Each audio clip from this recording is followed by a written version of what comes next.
Kalau COVID memapar 50.000 orang per harinya, maka pemerintahan sekarang dalam keadaan genting. Ini adalah analisa banyak pengamat pertahanan di mana akhirnya angka 50.000 tersentuh juga. Tingkat ketidakpercayaan masyarakat terutama karena efek rasa lapar di perut kelamaan akan sulit dibendung walau dengan kerja keras pasukan buzzer yang jumlahnya ribuan bertahan membenarkan apapun tindakan pejabatnya. Tidak akan menang buzzernya, malah balik badan buzzernya mungkin. Lover bisa jadi hater saat ini. Bener deh, perasaan itu bisa berubah dengan cepat kalau kekecewaan demi kekecewaan didapat dalam hubungan relasi pertemanan. Dari lover atau fans berat awalnya, namun ketika masalah perut dan nyawa jadi taruhan, banyak rakyat bakal balik badan dari pemerintah yang dipuja-puji saat ini. PPKM, tuh ini nih kalau bernegara pakai narasi. Ada aja singkatan baru muncul, sampai bingung gua. Sudah banyak istilah-istilah ditambah singkatan-singkatan. Aduh, oke kita lanjut. Menjalankan PPKM sebuah kerja keras. Pejabat pusat dan daerah berusaha membatasi gerak masyarakat namun sulit. Mereka tidak bisa diredam untuk diam selain karena perutnya lapar, juga karena melihat berita dan informasi apa yang terjadi di kalangan elit sudah sampai tahap memuakkan. Mengapa? Karena para elit mendiamkan dan mendukung TKA, tenaga kerja asing. Adanya tenaga kerja asing masuk, sementara efek COVID selama 1,5 tahun ini ada 9,7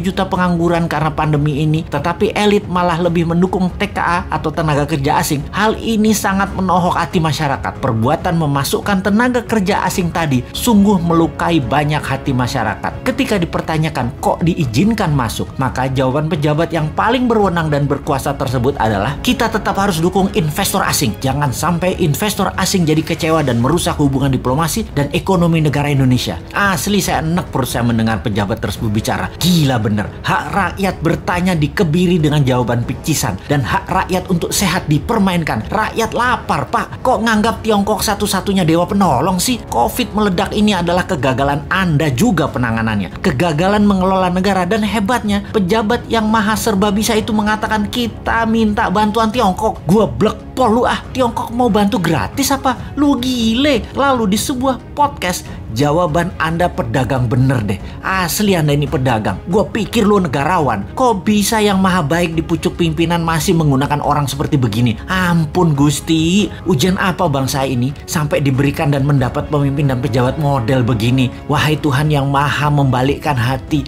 sudahilah hati mereka yang tersangkut karena kesederhanaan pencitraan, menjadi mereka mendapat melihat dari sisi yang lain. Dan ingatkan kepada dirinya bahwa selama ini ketika rakyat membelanya bukan berarti selamanya membela dirinya. Kalau nggak amanah, kalau hanya dia lagi yang diuntungkan, kalau pajak makin tinggi, kalau makan makin mahal, kalau kesehatan makin memburuk, ketika ketidakamanan terbukti dan yang tadinya mendukung memberikan amanah ke Anda, mereka punya hak mengambilnya kembali. Jangan marah dan kecewa wahai para pejabat yang terpilih. Anda menentukan jalan hidup Anda sendiri. Manusia menulis sejarah hidupnya sendiri. Begitu juga Anda para pejabat. Sejarah apa yang mau kalian tulis atas jalan hidup Anda kelak dikenal Anda adalah diri Anda sendiri yang menulis. Anda yang membuatnya. Menaikkan hutang negara hampir 1.000 triliun per tahun selama menjabat. Itu sudah menjadi catatan sejarah. Walaupun beliau banyak dapat gelar internasional dari pemberi hutang, tapi itu adalah fakta. Raja hutang itu adalah keputusannya. Gayanya yang tidak pro UKM